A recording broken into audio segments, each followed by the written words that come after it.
this if you wanna play tough and wanna hate this.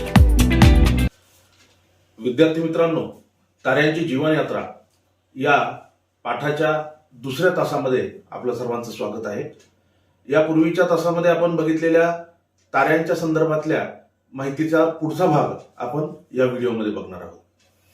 आपण यापूर्वी बघितलं होतं की विश्वामध्ये ज्या दीर्घिका आहेत या दीर्घिकांमध्ये असंख्य तारे असतात आणि या असंख्य ताऱ्यांच्या दरम्यान असणाऱ्या जी काही पोकळी आहे किंवा जी जागा आहे त्या जागेमध्ये आंतरतारकीय मेघ असतात.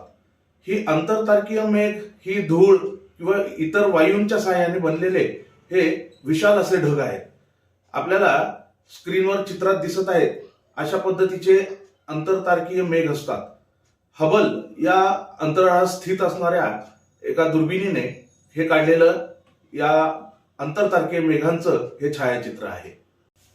असे हे धुळीचे आणि वायूंचे बनलेले आंतरतारकीय मेघ म्हणजे इंटरस्टेलर क्लाउड्स हे आकाराने प्रचंड मोठे असतात.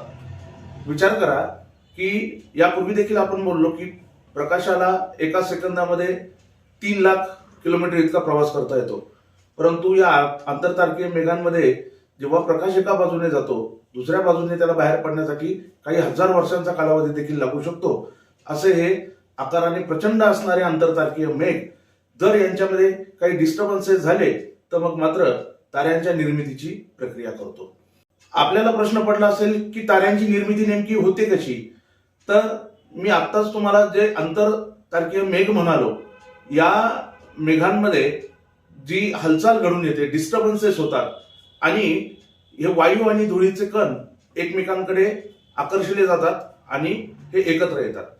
असं होत असताना त्यांचा एक गोळा तयार होतो आणि या आंतरतारकीय मेघांमध्ये असणाऱ्या या कणांना एकत्रित बांधून ठेवणारं गुरुत्वीय बल हे त्यामागे कारणीभूत असतं. या अशा वायूंमध्ये सुरू झालेल्या आकर्षणामुळे हा वायूंचा जो गोळा आहे तो अधिक घनता असणारा म्हणजे डेन्स आणि कण एकमेकांच्या जवळ आल्या कारणाने तापमान वाढलेला तप्त असा गोळा व्हायला सुरुवात होतो. त्या ठिकाणी असणारे जे वायू आहे त्या वायूंमध्ये असणारी आण्विक ऊर्जा म्हणजे ज्याला आपण न्यूक्लिअर एनर्जी असं म्हणू ती न्यूक्लिअर एनर्जी म्हणजे वायूंच्या फ्युजनमुळे त्या ठिकाणी जी बाहेर पडणारी एनर्जी आहे किंवा ऊर्जा आहे त्या ऊर्जेमुळे तो गोळा अतितप्त होतो आणि स्वयंप्रकाशित देखील होतो. म्हणजे या ठिकाणी तारा जन्म घेतो. जेव्हा वायू आकुंचन पावतात आणि आकुंचन पावल्या कारणाने त्या ठिकाणी प्रचंड प्रमाणावर उष्णता निर्माण होते. याचं कारण काय असावं तर याच्या मागे कारण आहे की त्या वायूंमध्ये असणारी गुरुत्वीय स्थितिक ऊर्जा जी आहे म्हणजे ग्रॅव्हिटेशनल पोटेन्शियल एनर्जी जी आहे ती हीट एनर्जी म्हणजे उष्णता ऊर्जेमध्ये रूपांतरित व्हायला सुरुवात होते. त्यामुळेच जेव्हा असे आंतरतारकीय मेघांच्या माध्यमातून जेव्हा तारे जन्म घेतात वायू एकत्र म्हणजेच कॉन्ट्रॅक्ट होतात त्यावेळी त्यांचं तापमान वाढतं. ते गोळे स्वयंप्रकाशी म्हणजे सेल्फ ल्युमिनस होतात आणि त्यातून प्रकाश बाहेर पडत असतो. त्याच पद्धतीने उष्णता देखील बाहेर पडत असते. आंतरतारकीय मेघांमध्ये घडून आलेल्या डिस्टर्बन्सेसमुळे ताऱ्याची निर्मिती होते हे आपण शिकलो. परंतु कधी कधी हे डिस्टर्बन्सेस वेगळ्या पद्धतीचे असल्या कारणाने एक तारा जन्माला येण्याऐवजी त्या ठिकाणी अनेक तारे एकाच वेळी जन्माला येतात. त्यांना आपण क्लस्टर ऑफ स्टार्स किंवा ताऱ्यांचा समूह असं म्हणू शकतो. आपला सूर्य आणि सूर्यासारखे तारे जेव्हा जन्म घेतात ते वायूंचे तयार होतात असा आपण या ठिकाणी आता उल्लेख केला. परंतु आपल्याला प्रश्न पडत असेल की आपण घरामध्ये जेव्हा एखादी उदबत्ती लावतो तर त्यावेळी त्या उदबत्तीचा धूर मात्र संपूर्ण घरभर पसरतो. तो धूर एका ठिकाणी बांधला जाऊन त्याचा काही गोळा तयार होत नाही. मग आपल्यासमोर प्रश्न निर्माण होईल की जर एखादा तारा वायूचा गोळा आहे तर तो असा स्थिर तारा म्हणून कसा राहू शकतो. आणि त्यातल्या त्यात त्या ताऱ्याचं आयुष्य आपण बघतोय आपल्या सूर्याचं 4.5 अब्ज वर्ष. इतक्या दीर्घ काळापर्यंत हा सूर्य न पसरता एकाच ठिकाणी कसा बरं बांधला गेला असेल. तर चला बघूया आपण ताऱ्याचं स्थैर्य किंवा स्थिरता म्हणजे स्टॅबिलिटी ऑफ स्टार्स ही कशी निर्माण होते. गरम पदार्थातून निघणारी वाफ किंवा घरामध्ये असणारा उदबत्तीचा धूर हा सर्वत्र पसरतो.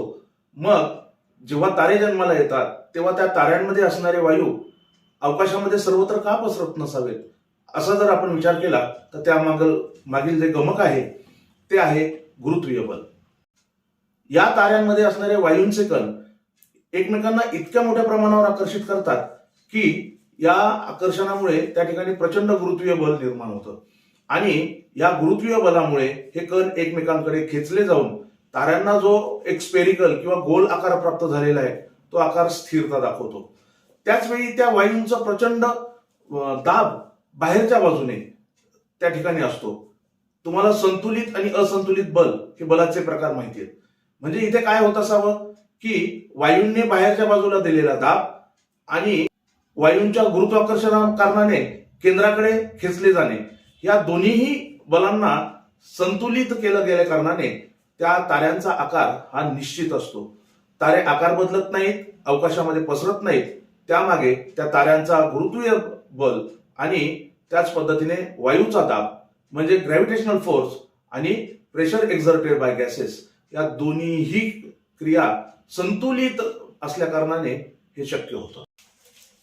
आपण जेव्हा रस्सीखेचचा खेळ खेळतो, रस्सीखेच करताना जर एका टीम मधले 5 विद्यार्थी आणि दुसऱ्या टीम मधले 5 विद्यार्थी हे समान क्षमतेचे जर असतील तर कोणत्याही एका बाजूला रस्सी खेचल्या जात नाही.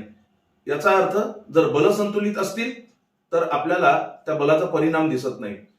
याच पद्धतीने ताऱ्यांमध्ये गुरुत्वाकर्षण शक्ती आणि वायूंचा दाब ही समान असल्या कारणाने वायूचा गोळा असून देखील हा तारा आपल्याला अवकाशात इतरत्र पसरताना दिसत नाही. यापुढील पाठामध्ये आपण इव्हॉल्युशन ऑफ स्टार्स म्हणजे ताऱ्यांची उत्क्रांती कशी होते हे आपण बघणार आहोत. या ठिकाणी आपण थांबूया. धन्यवाद.